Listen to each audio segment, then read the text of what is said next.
आज शिकायची आहे two digit मल्टिप्लिकेशनची trick.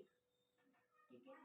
For example 64 into 39 हा एक नंबर आहे. या दोन संख्यांचा गुणाकार करायचा आहे. पहिल्या स्टेपमध्ये आपण युनिट डिजिटचा गुणाकार करणार आहे. 9 गुणिले 4 बरोबर किती आले? 36.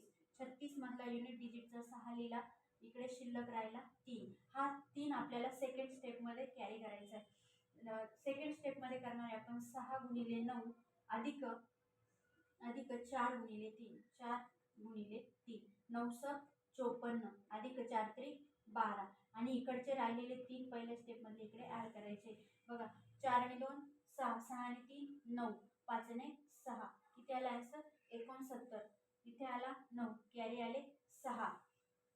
थर्ड स्टेपमध्ये आपण करणार आहोत या दोघांचा गुणाकार. 6 गुणिले 3 बरोबर 6 त्रिक 18 आणि सेकंड स्टेप मधला राहिलेला कॅरी इकडे आपण इकडे थर्ड स्टेप मध्ये ऍड करणार आहोत. 18 आणि 6 24 म्हणजे आपलं आन्सर आलं 2496. हे आपलं करेक्ट आन्सर आहे. अशाच पद्धतीने ह्याच ट्रिकने तुमच्यासाठी एक एक्झाम्पल येते 35 इंटू 59. याचा आन्सर ह्याच ट्रिकने सॉल्व करून कमेंटमध्ये सांगायचे आहे. असेच नवनवीन ट्रिक शिकण्यासाठी आपल्या चॅनलला लाईक करा, शेअर करा, सबस्क्राईब करा. थँक्यू.